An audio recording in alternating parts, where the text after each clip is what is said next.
નમસ્તે વિદ્યાર્થી મિત્રો, આજે આપણે ધોરણ 5માં હિન્દી વિષયમાં ચેપ્ટર 15 ખરગોશ ઓર હાથી તેના વિશે અભ્યાસ કરવાનો છે। વિદ્યાર્થી મિત્રો, તમે બધા જાણો છો ને, ખરગોશ એટલે સસલું અને હાથી તો ખબર જ છે। હાથી છે એક વિશાળ પ્રાણી અને ખરગોશ છે સસલા, એ તો કેવા હોય છે? નાના નાના હોય છે, પણ સસલાઓ જે છે એ તો ખૂબ જ ઉછળકૂદ કરતા હોય છે ને।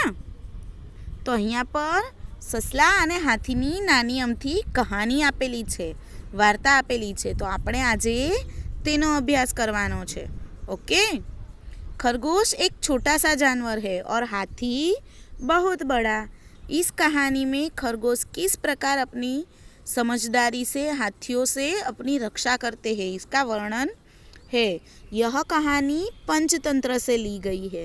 पंचतंत्रनी अलग अलग कहानियों होय छे ने, वार्ताओ, बाळ वार्ताओ, एमांथी एक नानी अमथी अहींया पर कहानी लेवामां आवी छे कि ससलाओ छे ए तो खूब ज नाना छे, पण छतां पण ए पोतानी बुद्धि अने समझदारी वडे हाथीओथी पोतानी रक्षा केवी रीते करे छे तेनुं वर्णन अहींया पर करेलुं छे।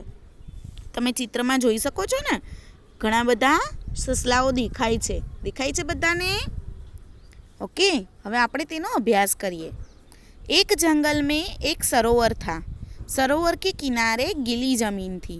वहाँ बहुत से खरगोश रहते थे। खरगोशों के बिल जमीन के अंदर थे। हवे अहींया पर शुं कह्युं छे कि एक जंगल में एक सरोवर था। हवे एक जंगल हतुं मोटुं, ज्यां बहु ज बधा वृक्षो होय ने, तो त्यां एक सरोवर हतुं। सरोवरना किनारे गीली जमीन एटले भीनी माटी हती। हवे सरोवर होय तो त्यां पाणी होय अने पाणीना कारणे शुं थाय कि तेना किनारे जे जमीन होय छे तो भीनी थई जाय छे। वहाँ बहुत से खरगोश रहते थे। हवे त्यां बधा खरगोश एटले ससलाओ रहता हता। खरगोशों के बिल जमीन के अंदर थे। खरगोशों के बिल एटले के जे ससलाओ होय छे ते रहे छे, तो एना जे बिल होय छे ए जमीननी अंदर होय छे। वे दिन भर इधर उधर कूदते रहते, एटले ए दिवसभर आम तेम कूदता रहता होय छे। ससलाओ तो आपणे जाणीए छीए कि बेसी सके नहीं, तो उछल कूद करता होय ने। नरम नरम घास खाते, रात को अपने घरों में जाके सो जाते अने पछी शुं करता, ए नरम नरम घास खाता अने रात्रे पोताना घरे जाई अने तो सूई जाय। वे सब बहुत प्रसन्न रहते थे। तो बधा रोज उछळकूद करे, घास खाई ले ने पोताना बिलनी अंदर पोतानुं जे घर हतुं त्यां जाई अने तो सूई जाय। उसी जंगल में कुछ हाथी आ गए। अब क्या हुआ, उस जंगल में तो थोड़े हाथी आ गए। हाथियों के झुंड में कुछ शरारती हाथी थे। हवे हाथी हता एमां कोई अमुक जे हाथी हता ए शरारती हता, एटले तोफानी हता। वे अपनी सूंड से छोटे छोटे पेड़ तोड़ देते। हवे शुं करता हता, पोतानी सूंड होय छे तेना वडे नाना नाना जे પાંદડાઓ અને વૃક્ષોની ડાળીઓને હોય છે ને, એ તો તોડી નાખતા। પૌધે કુચલ દેતે, એટલે કે જે છોડ હોય છે તેને પોતાના પગ વડે, હાથીના પગ કેવા હોય છે, મોટા બધા હોય ને, થાંભલા જેવા, તો એના વડે એ કચડી નાખે છે। हाथियों के बच्चे खेल खेल में एक दूसरे से लड़ते। कभी एक छोटा हाथी नीचे होता, कभी दूसरा। हवे हाथी तो एक बीजा साथे रमत रमे अने वारंवार झगड़ी पण पड़े अने क्यारेक तो ऊपर नीचे चढ़ी जाए। क्यारेक एक हाथी ऊपर होय, क्यारेक नानो हाथी ऊपर होय, क्यारेक मोटो, एवी रीते मस्ती करता होय छे। हाथी पानी से बहुत प्यार करते हैं।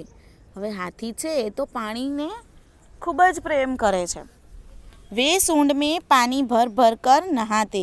ए तो शुं करता, सूंडनी अंदर पानी भरी अने नहाता। फिर सरोवर के किनारे मिट्टी में लोटते। पछी शुं करता, सरोवरनो जे किनारो होय छे त्यां माटीमां ए लोको आळेटता। नरम जमीन उनके भार से दब जाती। हवे सरोवरना किनारे तो केवी माटी हती, भीनी, અને જે હાથી હતા એ તો ખૂબ જ હેવી હતા, વજનદાર હોય ને, તો એ જ્યારે ત્યાં આડોડતા તો જે નરમ જમીન હતી એ તો દબાઈ જતી, સાથી કંઈ ખરગોશ પરિવાર બી દબ જાતે. હવે એના કારણે શું થતું કે જે સસલાઓ હોય છે એમના પરિવાર અને સસલાઓ પણ દબાઈ જતા. इससे खरगोश बहुत दुखी थे. હવે એના કારણે જે સસલાઓ છે એ તો ખૂબ જ દુઃખી હતા કે કંઈક તો વિચારવું પડશે ને, આવી રીતે થોડું ચાલે. खरगोशों के सरदार ने एक उपाय सोचा. कुछ चुने हुए खरगोशों के साथ वह हाथियों के सरदार के पास गया. હવે બધા મળે છે સસલાઓ, અને એ સસલાનો જે લીડર હોય છે સરદાર, એ કંઈક યુક્તિ વિચારે છે. અને અમુક જે મેન સસલાઓ હોય છે એ તો હાથીનો જે સરદાર હોય તેની પાસે જાય છે. कुछ दूरी पर बैठ खरगोशों के सरदार ने अपने अगले पाँव उठाए. હવે કોઈક દૂર જે સસલા બેઠા હોય છે એ તો સરદારને જોઈ અને પોતાનો પગ છે એ તો ઊંચો ઉઠાવે છે. उसने उन्हें हाथ जोड़कर नमस्कार किया. હવે શું કરે છે એ તો નમસ્કાર કરે છે. હાથીને सूंड उठाकर नमस्कार का उत्तर दिया. હવે હાથી પણ સામે નમસ્તે કહે છે. खरगोश सरदार बोला, हम चांद के भांजे हैं.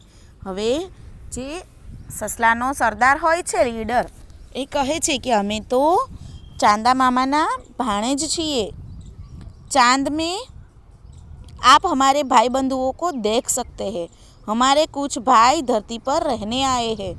હવે તો જે હાથીનો સરદાર છે એને ઉલ્લુ બનાવે છે કે અમે તો ચાંદના ભાણેજ છીએ અને અમારા કોઈ ભાઈબંધુ છે એ તો અહીંયા ધરતી પર રહેવા માટે આવ્યા છે, અને ચાંદ ઉપર પણ તમે અમારા અમુક ભાઈબંધુને જોઈ શકો છો. મામા રોજ સરોવર में आते हैं हमसे मिलने. એટલે ચાંદા મામા છે એ તો રોજે અમને મળવા માટે આવે છે. ખરેખર ચંદ્ર છે એ ધરતી પર આવી શકે ના આવી શકે. वे आपसे नाराज है.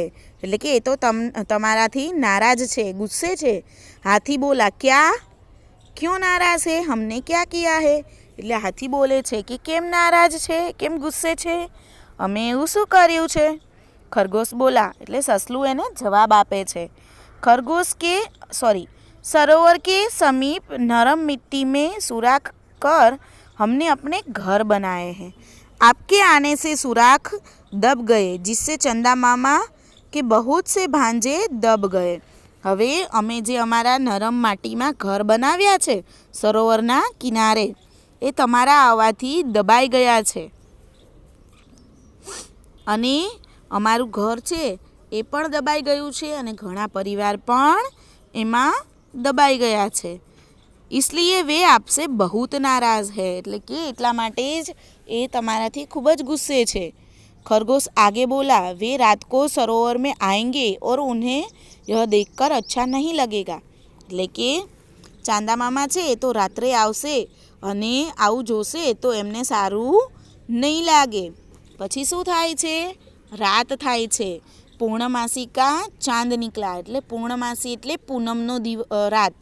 પૂનમની રાત હોય એ દિવસે ચંદ્ર કેવો હોય છે, ગોળ હોય છે ને, આખો પૂર્ણ દેખાય છે. હવા તેજ थी. सरोवर में हल्की हल्की लहरें उठ रही थी.